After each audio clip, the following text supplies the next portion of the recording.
For so long, we've been here, we've been trying.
Get me York's rent a car. I need a car in 15 minutes. Hi, I'm Jake Morris, and I travel globally. But when I'm in Ghana, York's Rent a Car is my reliable choice for safety and comfort on the road. York's Rent a Car provides comprehensive logistics services to mainly blue chip companies as well as individual clients. At a time we needed a car rental service, and York's fitted in very well per our standards. Their services is top notch.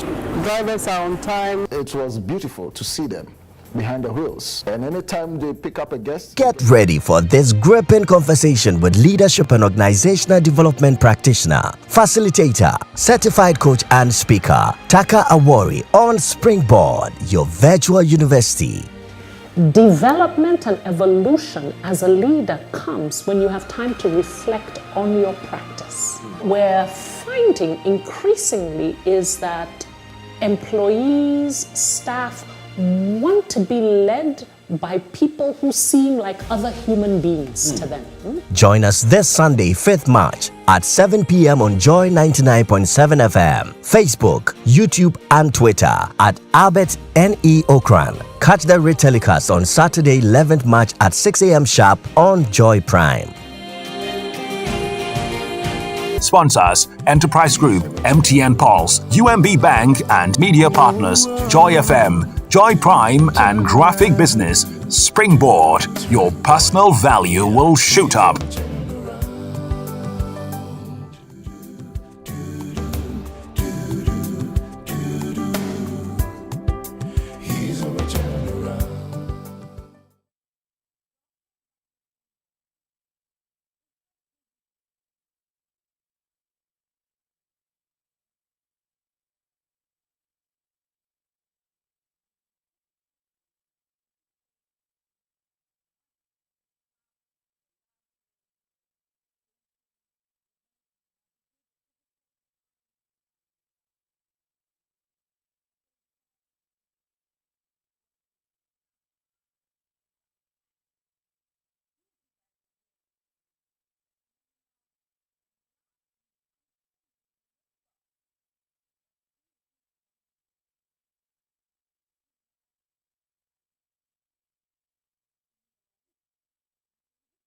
The studios today.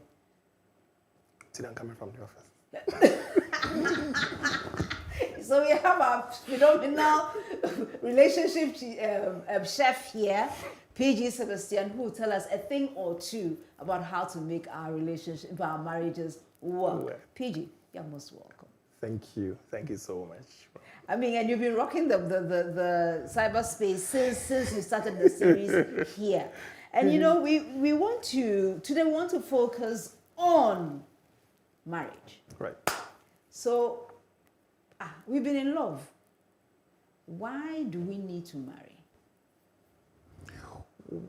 Well, I think that marriage is a major social construct and it's very integral part of most cultures globally. Okay. I mean, marriage is like a cultural universal. Okay. You know, there isn't, I'm yet to meet or hear of any culture that frowns on marriage or marriage is actually absent. Maybe it manifests in different ways, and maybe the processes of contracting it is quite different from culture to culture, but it's generally a cultural universal because it is seen as the basic of the very basic of our social relationships. You know, marriage starts a dyad relationship between two people, and then from there it grows. When there is another person, and it becomes a triad, and it keeps growing. So marriage is quite standard for most people. And again, because most cultures also have their own limitations and taboos regarding people who are not married and what they can do, marriage becomes an avenue to legitimize all of these things. You know, in most cultures, sex is a key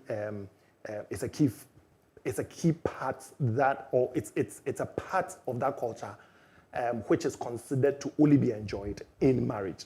So for most people, sex is a reason why they marry. For some others, it's also to have children. For some people, by virtue of the nature of their very job, necessitates that they settle in marriage. So you are a counselor, you are a pastor, you are in a certain job that puts you at a place in society to be of a certain behavior and a certain consequence in terms of your choices. Therefore, marriage comes in handy. For some people, that exclusivity, that monogamy, that is quite characteristic of the standard marriage. It's also something that pushes them into marriage. So yes, people have different reasons, but ultimately, for most cultures, it's a form of, it's a social expectation. It's a part of the process of, how do you even call it, process of becoming. Yes, you should find yourself in that relationship, that space. So, for what reason should people marry? Because when you're talking about, I heard you talk about people for sex or maybe for the social status. I'm looking at it and I'm like, okay, but is there any other reason? Any? Let me say there's a pure form of marriage. Is there any pure form or any pure reason why people should get married? When you talk about purity, then we are moving into a little bit of morality or a little bit of cultural definitions, because what is considered to be pure in one culture may not be pure in another culture. True that. So, from a religious perspective, and I think that the world is predominantly Christian and Muslims. Yeah. And then the other religion, yes, of course, the Chinese are there, the Indians are there, they are they are pantheism and the rest. Yes. But let me speak as Christian. And let me speak as a Judeo-Christian person. So there is a little bit of the Jewish aspect, the most Islamic aspect, and the Christian aspect. Yeah. I'm very familiar with that. Yeah. Now, and for these three religions, we believe in divine creation. Yeah. Good. So I'm going to stream from them. Now, if you pick the Bible, when there were two implied motives for wedding, so for marriage. Yeah.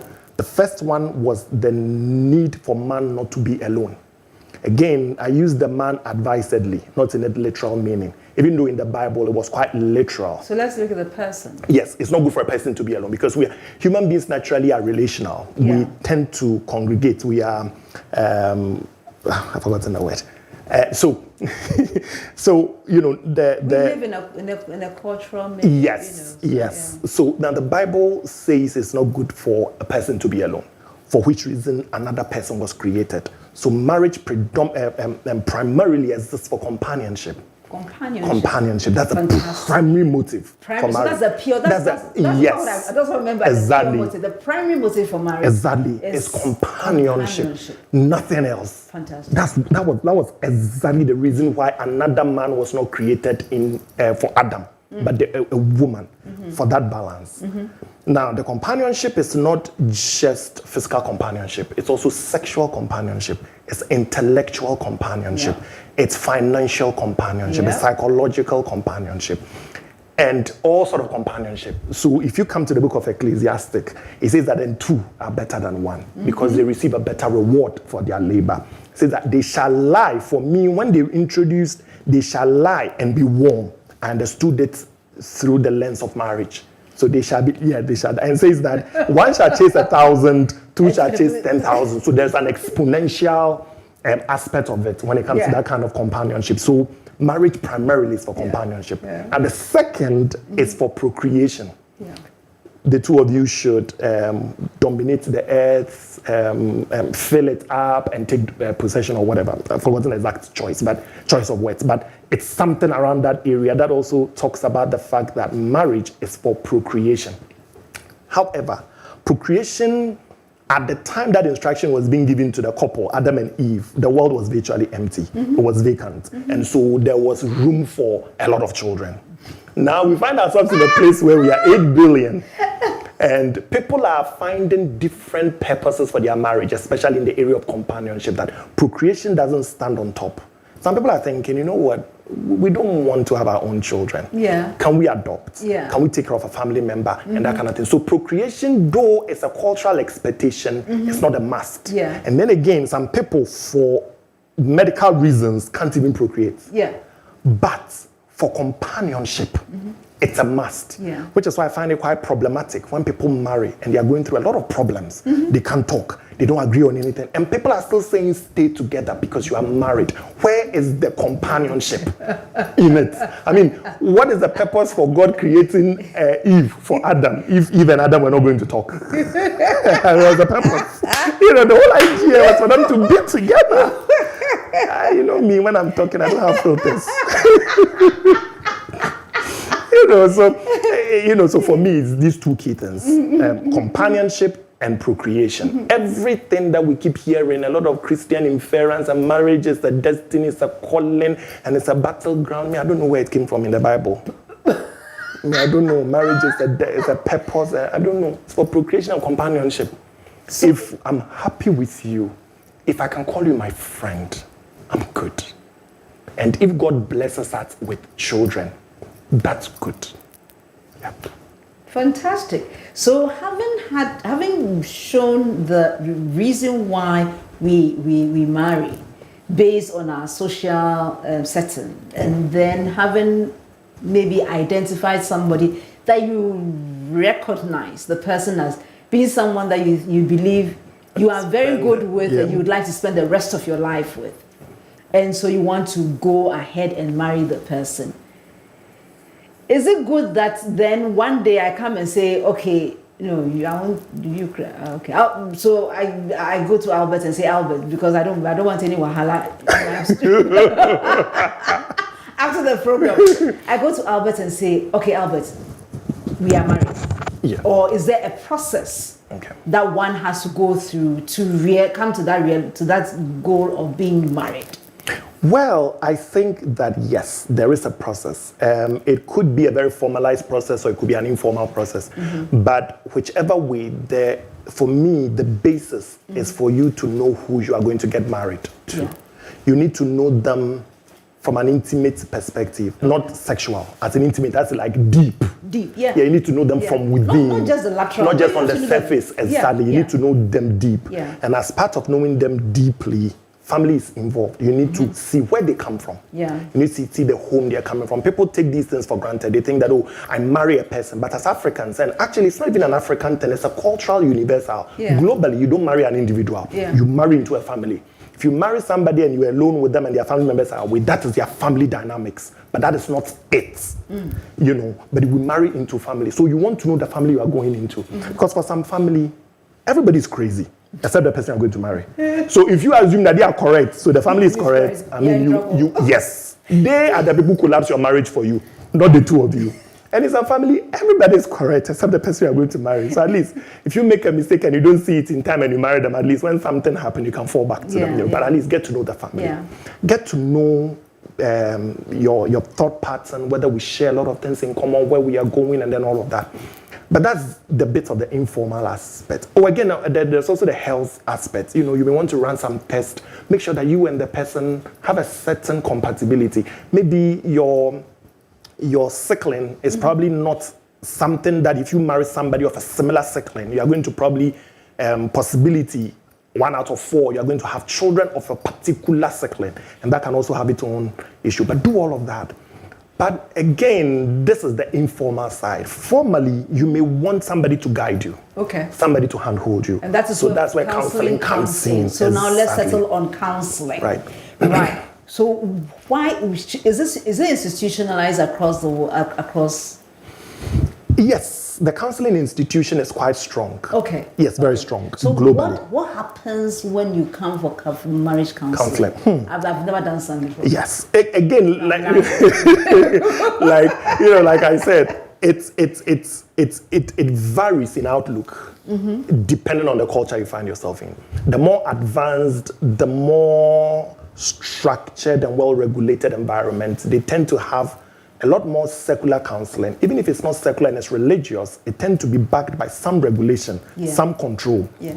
So it just doesn't show up and get up and say, I'm a counselor, and put yourself out as such, and be on social media, be on TV speaking as such. You would have to go through some form of training, some form of education, or some form of, some number of hours of practice or experience, experiential knowledge for you to practice. So what you're saying is that we should go for when we are going for marriage counseling, we should look for somebody or some institution that has its a regime, some basic training in place. Okay. Exactly. So now you're going for that. What does it cover?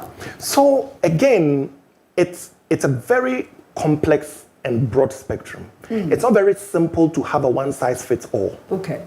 I know, and I'm saying this advisedly because in my own personal counseling for my marriage, it was a marriage school. And so we were a bunch of people in a room. And there is a syllabus that we're all following. After I became a counselor and I started practicing, I realized that was a little bit problematic. Because there were so many things nobody asked me as an individual. The only good thing is that the bishop was our personal friend. And so that relationship exists. But for people who can't approach such a person, what we take and we walk away, that's it. Things I don't agree with, things that are not unique or relatable to me and all of that. Probably I'm just sitting there, probably just thinking I'm wasting my time because I can't relate. Yeah, so, we have that. But for me, I believe that every couple is unique. Yeah. And so what I do personally, and I'm speaking for myself, and what actually people do globally, best global practices. Yes, let's go with the best. Yes, the best global practice. It's mostly one-on-one, where there is an assessment. So when somebody comes to me for premarital counseling, not all the counseling, but for premarital counseling and divorce therapy, these two things. We'll look at divorce after. Later. Yes. Good. So let's look at for premarital counseling, you go to a questionnaire of over 100 questions. Yes. I went to UCC. I know how to set questions. I'm a trained teacher. So you go through it. It analyzes your personal life. It analyzes your past family life. It analyzes the power struggles or the authority and control in the relationship. It analyzes the emotions. It analyzes so many things. I want to know you for who you are. And I want to know your man or your partner for who they are, so that I can uniquely address your issues. There are no standard syllabus. So now when we do, there is the goals. What do you hope to achieve coming for these sessions? So I want to be able to communicate better. I want to understand this. They form the goals. Then we go through it. And when we are done, that's about 70% of all the contact time. Then the 30%, we look at the thematic issues, communication and conflict management. Okay. It's a standard across. Every counselor should teach it. We look at family finance. It's a standard. Yeah. We look at in-law relationships. Yeah. It's a standard. We look at starting a family. Previously, I wasn't doing it until last year that I decided to rope it in, because I realized that a lot of the men, myself inclusive, the first pregnancy and the first child can be quite daunting, and the experience can be quite disorienting. The woman herself is pregnant; she doesn't even understand her own body. You wake up in the morning, your lips are becoming a little bit bigger, your nose is all over the place, your skin is broken off. You wouldn't spit to save your life, but now you are walking around with every 2 minutes you're spitting.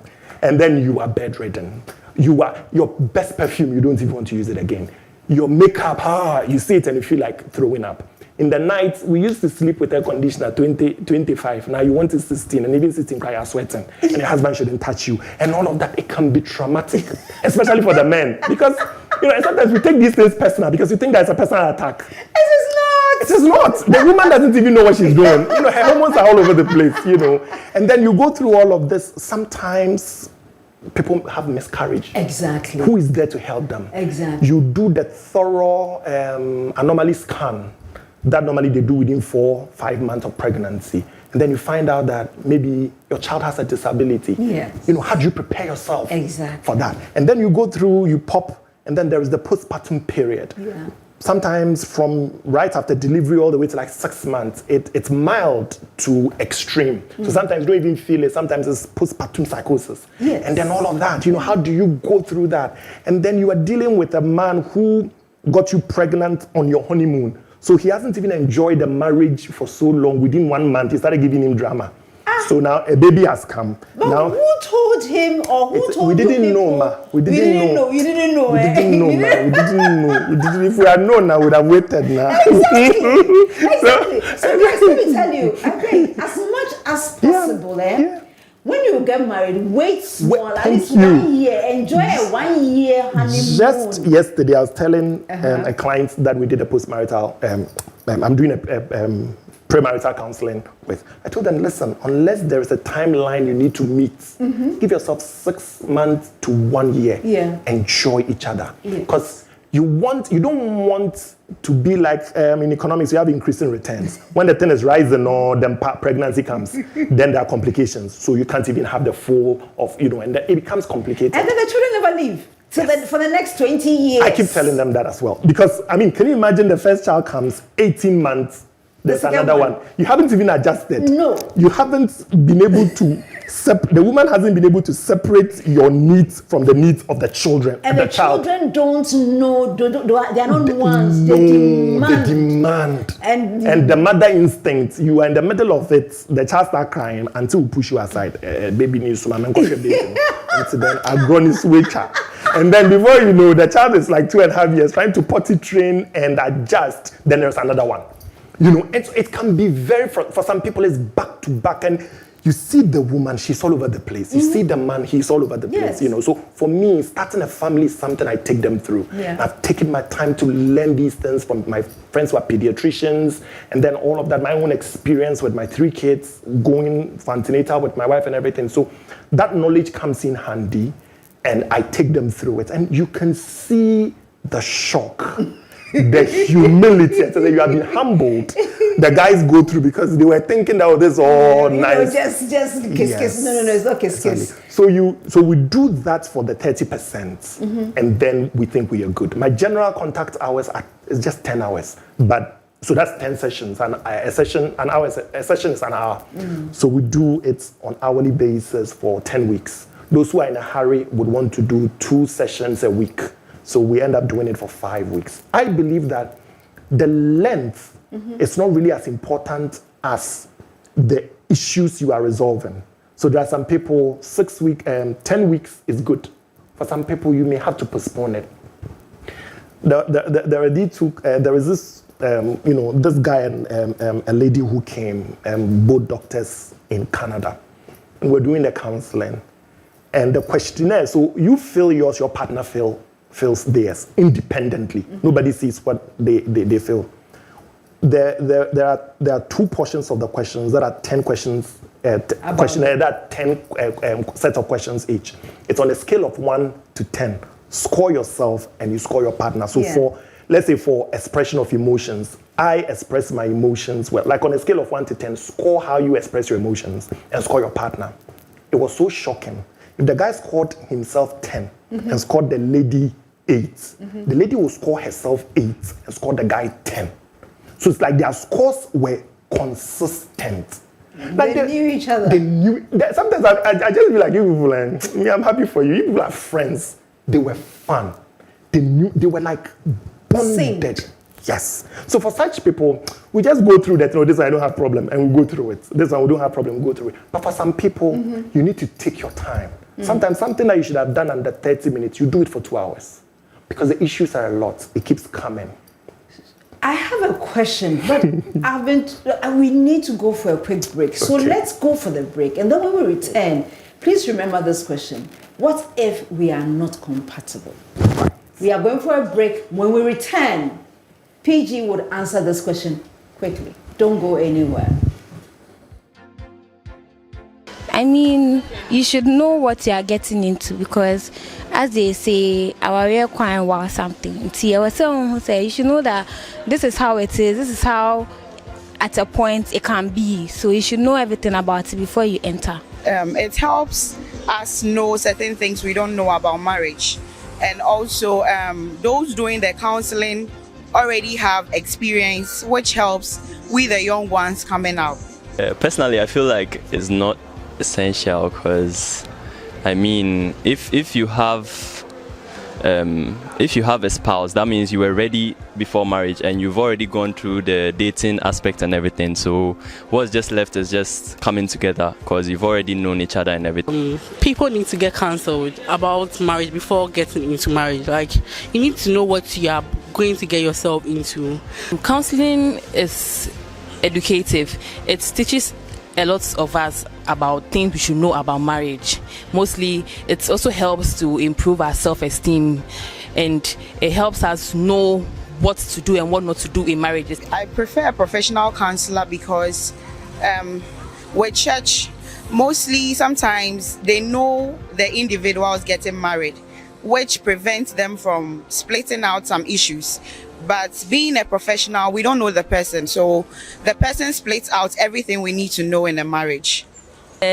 Christian counsel doesn't really tell them a lot of things because some of these pastors even tell the members not to divorce the married couple because it's not good in the Bible. But I mean, I wouldn't stay in a man's house to be dead. Like, I don't want to die in my marriage. Do you get it? So it's better to go home and then for like your husband or your wife to bring your corpse to your parents. So I think it's because of the kind of counseling they give to the couples. Yeah. With the church counseling, don't counsel you about everything, but with the professional counseling, I think it's broad. You be counseled on all aspects that you need to know. I think I'll go for both. Church counseling too is good because, I mean, it teaches us spiritually in the scriptures what we should know about marriage as what God has taught us to. And then professionally too, it is good because in law, we need to know much about it in the law aspect, and also more into details. The professional one teaches us more into details how we should go about marriages. With church counseling, it might help in terms of spirituality, and that is if you enter the marriage for the first time, that maybe your first month, there might be an issue where the man doesn't attend church, but because you have gone through church counseling, he will be able to express his views on why he doesn't go to church, and the pastor might give reasons why it is necessary to attend church. Mostly people take counseling for granted, and then also if people go for counseling, they don't really take in whatever they hear. They take it as if I think I should do what I want to do, and most people don't go to the right professional counselor to counsel them, and I think that has been a problem, and is causing lots of marriages to break. Honestly, I think the professional one is okay because with the church, it is just the elders, they just sit and they think what they know is what they teach. But then a professional is a professional, so I would advise anyone to get professional counseling. I feel like sometimes counseling can also constitute to divorce because you might end up getting the wrong advice from the wrong person. But if you know your spouse well, you don't need to let someone tell you about them. You will do everything right, which won't constitute to a divorce. And I also feel like the generation has also constituted in divorces because this one wants to do what their friend is doing in their marriage. Everyone wants to impress people. So you tend up if you don't have what people have, you feel like your spouse is not doing everything right, and you tend to leave them for someone else. You see, the elders, as I said, they teach archaic things. So then it becomes a whole lot of issues. So I think that you should seek for professional counseling when you are married. Yeah. The counselor might go way forward in getting views from other counselors to help you further. As you ask questions, you get to know that from this particular marriage, this is how it works. From this other marriage, this is how it works. But personally, I feel having the view of God by reading your Bible to enable you to understand issues of marriage helps better than going through counseling. That was the You Say Waiting segment on the Springboard Hangouts. And then we were saying things. Charlie? PG, you say what? Well, I think that I agreed mostly with the ladies. Okay. Because they were all for going for counseling. Yeah. I personally don't have a problem with the church counseling. Yeah. Except that everybody, or most people in the church, most pastors think that they can do the counseling. But counseling is a profession. Yeah. It's a job you need to learn. There are emotions involved. There are psychological aspects involved. There are behaviors involved. I mean, there are different approaches to counseling. The cognitive behavioral approach, which looks at how people's negative thought patterns or people's thought patterns influence their behavior. So if somebody is coming from a particular background and you don't understand the way they think, you can counsel all you want, but you wouldn't have dealt with the problem because you wouldn't have understood the premise for their thinking and their behavior. I mean, it's not, the behavior is just a manifestation of their thought process. So you need to understand. And that is something that you can't just know, you know. And then, there are different approaches. And then there are those who use their experience. Again, in the church and the Christian setting, there are those who use their experience. But I always say that, assuming you've been married for, say, 40 years, you were a teacher, you come from a teaching background in terms of your income, your social status and everything, and probably your husband was in the same. You know, are you saying that when it comes to finance, you can actually counsel somebody who is like from money? I mean, like, what do you even understand about that? Then somebody who's daily, not monthly. Somebody whose daily is probably more than your entire annual pension. Thank you. You know, what do you understand by that? Again, you are, from, let's say, a teaching background. You probably were in your prime in the 90s, the 80s, where there was no traffic. You probably lived at Adenta, taught at Adenta early primary school, and then all of that. You are counseling somebody who lives at, say, Oyarifa, works on the high street as a banker. Do you even understand what they go through? Do you understand the corporate dynamics for a woman? And, you know, so for a woman to come and tell you that, oh, my husband says he wants to eat meal every morning. And then, you know, you are like, you know, I already so you don't even understand what it means psychologically on the woman.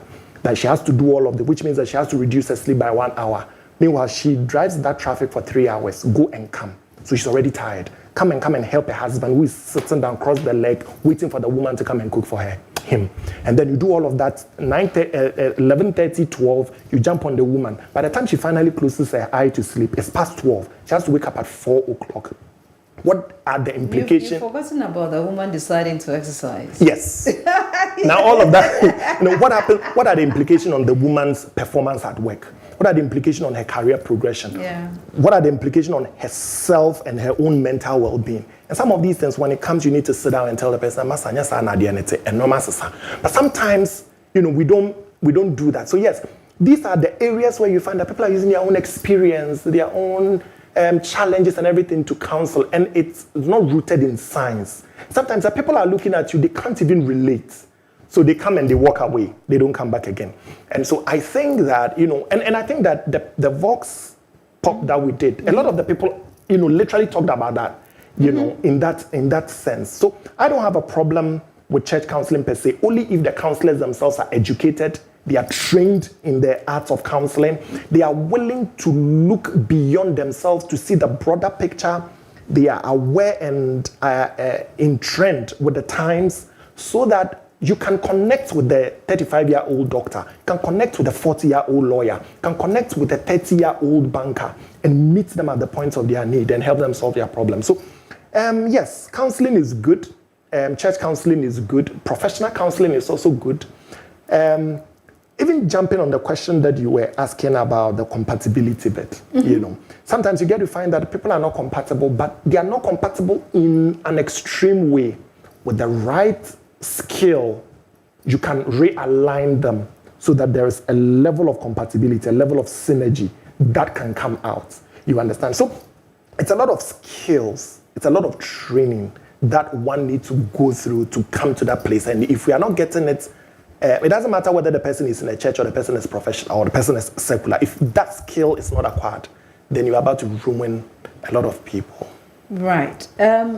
Based on that question that I asked before, right, you've tackled it. Yes. So, but what do we do about divorce? It's a big D word. Yes. But how do we handle divorce? And I have another question waiting for you. Someone says that Augusto Amida says on Facebook that, what about enjoying yourself small, having one child before marriage? So you have two questions. Go on. Augusto, please. We don't like that. Augusto is my friend. He's my big brother. Augusto, shout outs to you. He's in Germany, so okay. Hi. Nice to see you. Yes. Thanks for asking that beautiful question. So, well, if circumstance make it, or if circumstance put you in that position that you should have a child before marriage, well, that is fine. You wouldn't, because then again, there is also the ethics around what you do when you are pregnant.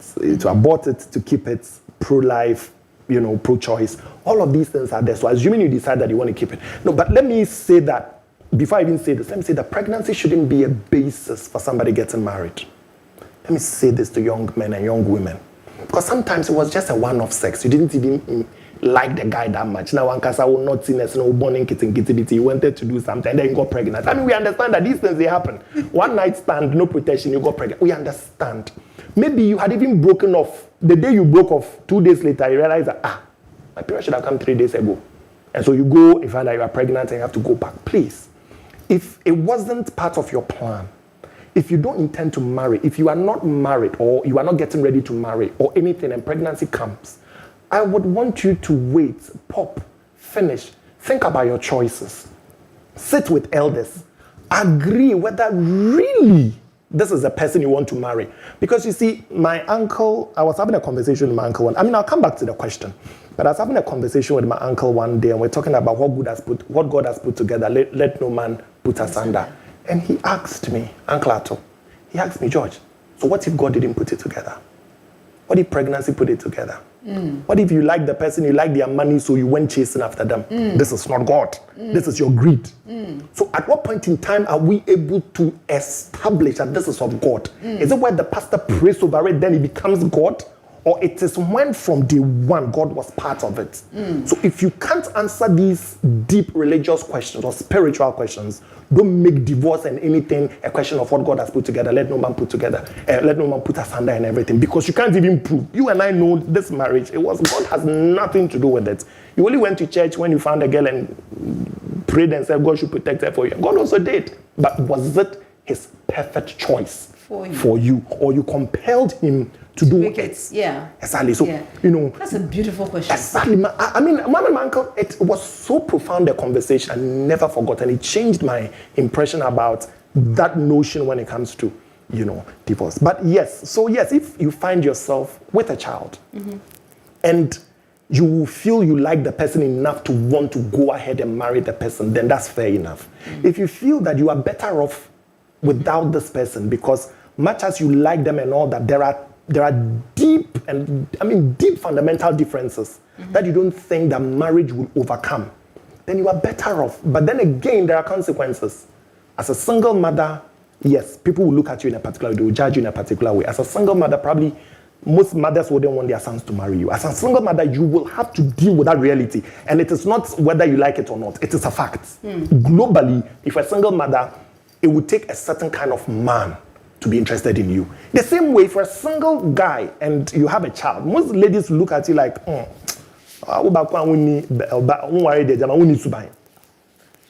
So it's both ways, you know. So if the two of you are good, you can go ahead. But if you feel you are not sure, but I wouldn't encourage that. Have a child. You know you want to marry. Go have a child. before you marry. You know, for some people, the basis is I want to be sure whether you can get pregnant. I mean, really. Really? Sebastian, so so if you were to write, quote unquote, a perfect guidebook for marriage, what would be your key points there? Well, I would like to talk about commitment. Commitment. At the root of it all is commitment. We should be committed to the marriage, which means that we should be committed to all the ups and the downs. We should be committed to building friendship. We should be committed to our core responsibilities as a couple, responsibility towards each other. Your sexual responsibilities, your financial responsibilities, your emotional responsibilities, your psychological responsibilities, all of that. You should commit to that. So that's one. The next thing is compromise.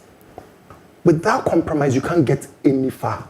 Because everybody comes to the marriage from a particular place where they are coming from. It is like two people in a car. You are an ace driver, I'm an ace driver, we are both at the front. No, Charlie, you're overtaking. No, there's this car coming. So we all have to agree on what to do at that particular moment before we do. Are you going to have one person sitting there, oh, why don't you do overtaking? Then you're quiet, you're just in the lane. Oh, uncle, there's no car in front, just over. No, you can't. At a point that you need to listen to somebody, at a point that somebody has to listen to you. So compromise. You know, we are always moving from one end to the middle. Another person is moving from another end to the middle. Then equilibrium is established. The market is clear. There's no excess demand. There's no excess supply. You know, so that's it. And then communication and conflict management. Very, very key. You can love all you want. If you can't communicate that love, your partner will not understand.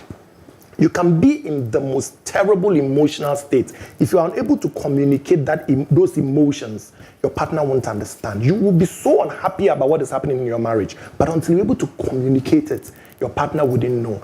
And we communicate friendship. With good communication, we can resolve conflict. And then all of that. So conflict and conflict management and communication is also very key.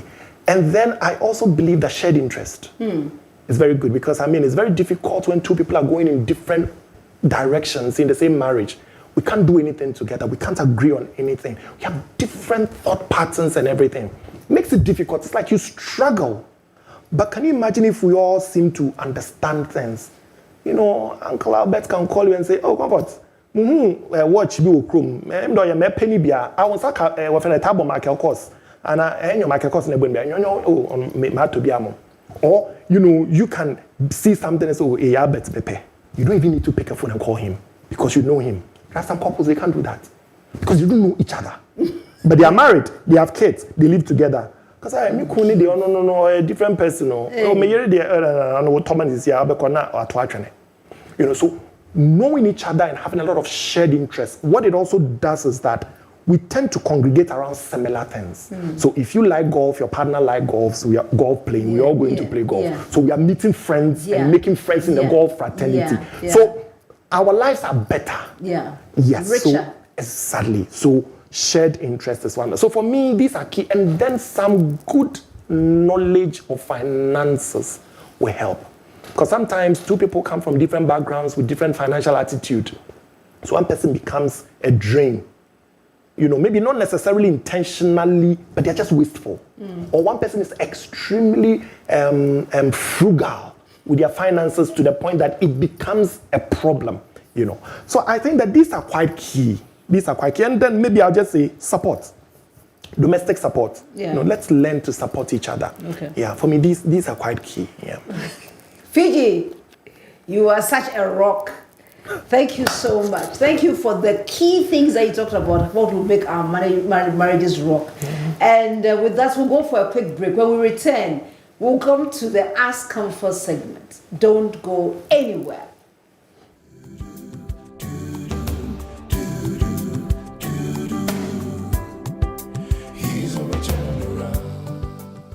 Get ready for this gripping conversation with leadership and organizational development practitioner, facilitator, certified coach and speaker, Taka Awori on Springboard, your virtual university. Development and evolution as a leader comes when you have time to reflect on your practice. We're finding increasingly is that employees, staff want to be led by people who seem like other human beings to them. Join us this Sunday, 5th March at 7 p.m. on Joy 99.7 FM, Facebook, YouTube, and Twitter at Albert N.E. Ocran. Catch the retelecast on Saturday, 11th March at 6 a.m. sharp on Joy Prime. Sponsors: Enterprise Group, MTN Pulse, UMB Bank, and media partners Joy FM, Joy Prime, and Graphic Business. Springboard, your personal value will shoot up. Finally, Valentina Aye from Suyai also wants to know, how can I effectively manage my time and prioritize tasks?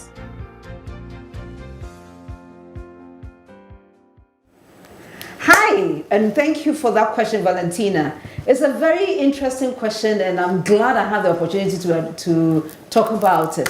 This is one thing that I learned from Stephen Covey, the 7 Habits of Highly Effective People, and I encourage people to go and read that book. Actually, when Valentina asked the question, I actually went and said, and I was wondering, where is my copy? It's very good.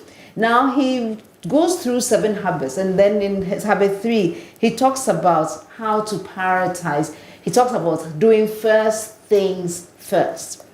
Now, in that space, he draws up a time management framework whereby he talks about things that are important, not urgent, things that are urgent but not important. And so in the end, we have 4 quadrants. And I hope they can put it up right now for you to see. You have 4 quadrants where you have on the left side, you can see not important and then important on the is that the x-axis, and on the y-axis, urgent and not urgent.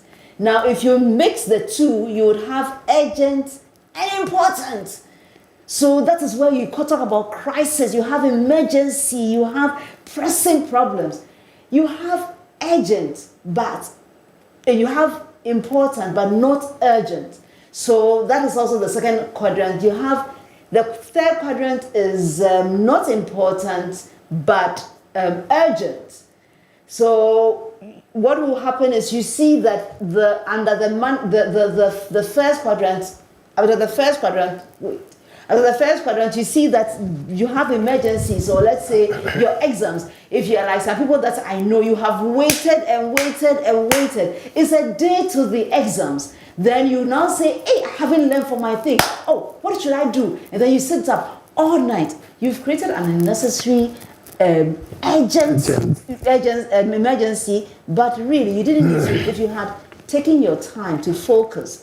So that's the quadrant 2. Quadrant 2 is where you have to focus, where you have the strategy, where you plan, you work towards your goal. You decide that based on who you are, what are the important things in my life that I have to work towards?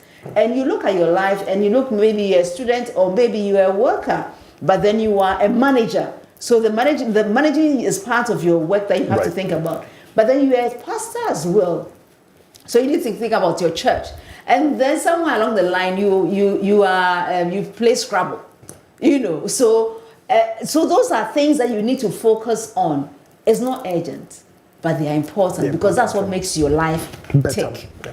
And then quadrant 3, you have things like people calling unnecessary times of the day, telling you things that you don't. It has absolutely nothing to do with you. Or somebody calls and says, oh, I'm so sorry, I need this, I need it urgently. It is somebody else's urgency. It is not yours at all. So please don't take that emergency and make it your priority. Yeah. It is important. It's not important, it's urgent. Is it your urgency or somebody else's? Or some emails. And then finally, the time wasters. The way sometimes we like to be on Facebook without thinking, or social media. We spend so much time, going through unnecessary distractions. Those that they don't make anything that is worthwhile.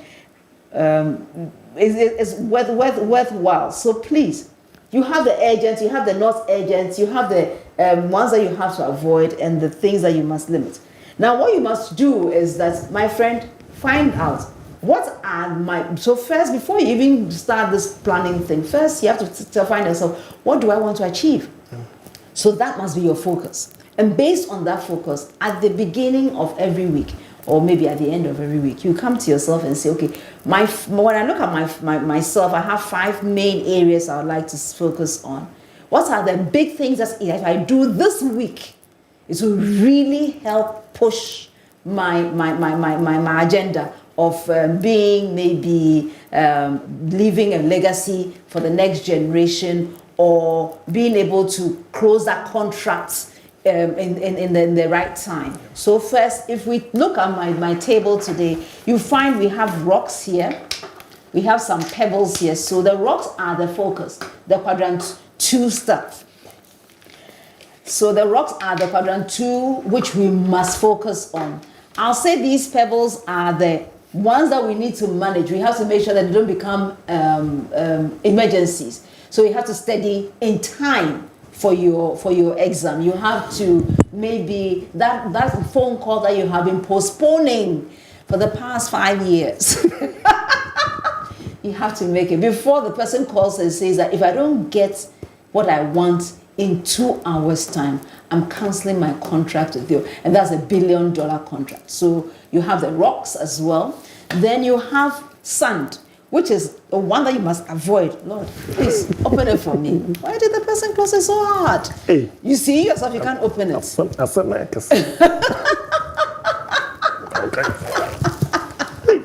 Okay. Wow. So if Piggy can't open it, then you know that the person closed it too much.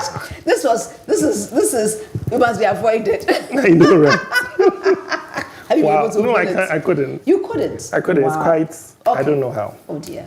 So if you take these stones, these are the priorities, the ones that talk to you about what you want to achieve in your life. This is what, if you are able to push, you can say that at the end of your life, I had a very productive life. So this is a weekly process.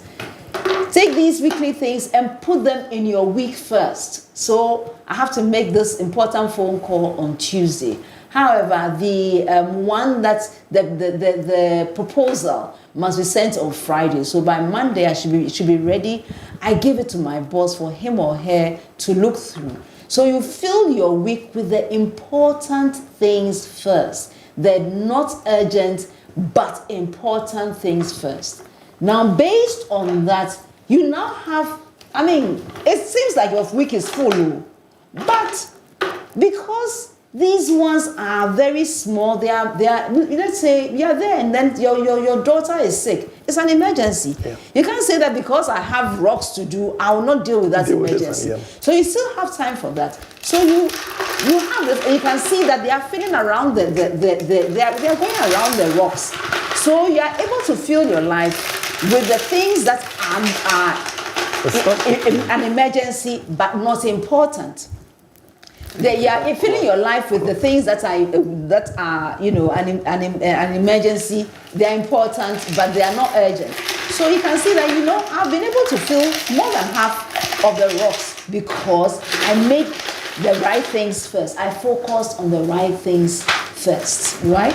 So we are able to fill our lives, and we have all these things well under control, ensuring that our lives, we are able to take care of genuine emergencies. If we have any upcoming exams or we have some projects that are on a deadline, we are able to do that. And so let's say we had the sand. The sand is the interruptions, the emails, some things that, now you have enough time and you can now pour the sand into it. So you pour the sand. Unfortunately, we have a little unavoidable issue with the sand. So just imagine that we've been able to pour. Now you can make time and go on social media. Yeah. And and type that emoji to that funny question that guy put there or something. But you don't waste your time 2 hours, 3 hours and there. So this is social media. The water is social media. So we pour the social media stuff in there. And you can imagine, if it even includes having tea with your friends, you know, going to jam, because jamming is important, you know. Absolutely. So that party that you wanted to go, you've been able to arrange your life so well that you are able to. So whenever you take your week, start the week and say, what do I want to achieve this week? What are the rocks in my life that I need to put into my life? And let that be the thing that would lead. And then once you prioritize that, you then set what are the things that, you know, the little emergencies that come on, you can put them in. The sand, you put it in. You put in and you would have a very fulfilling life. I hope I've been able to answer your question. The one and only Vesetia. This is very, very nice. Thank you very much. I hope you've enjoyed our Springboard Hangout today. And now I would ask PG, what will be your closing comments for us today? Well, I would say that marriage is a beautiful thing. Find someone that you love, someone that you gel with, somebody that you share a lot of things in common, and then run with the person. At every point in time, seek professional help. Try avoid people who have vested interest. Try avoiding family members and all of that. They are not bad. You can always find some family members who are very objective, or they are equally trained, or they can do that. But always talk to somebody who doesn't know the two of you, so that they can listen with fresh perspective, fresh eyes, fresh ears, and then help. But yes, seek help. Go through proper counseling if it's available, and then make the best out of it. If at any point in time it doesn't work, it's okay to acknowledge that it's not working. But try everything so that when you walk out of that marriage finally in divorce, you will know that you tried your best. I want to encourage it because divorce has its own downside. But you don't die in a marriage because you wanted to stay married. Stay married. Thank you very much. Thank you so much, PG, for coming to our studios once again to make us enjoy and understand what marriage is and what counseling promotes or brings into the marriage equation. And I'm grateful. I'll miss you, but I'm sure sometime we'll bring you back because somebody will ask me some questions and I will need to. So thank you so much for coming. You're welcome. And thank you also for watching. And I would like to encourage you, on Sunday, Taka Awori and Reverend Albert Ocran, they will be having a beautiful time on Springboard, your virtual university. Catch them live at Joy FM at 7 p.m. or on Facebook or YouTube at Albert Ocran A. If you want to watch a repeat of this particular show, kindly catch us on ETV at 5 p.m. on Sunday. Until we come your way next week with another exciting edition, know that you are loved, know that you are blessed, know that your life is worthwhile, and because your life is worthwhile, you have to make every single day count. God bless you. Have a wonderful week. Good night.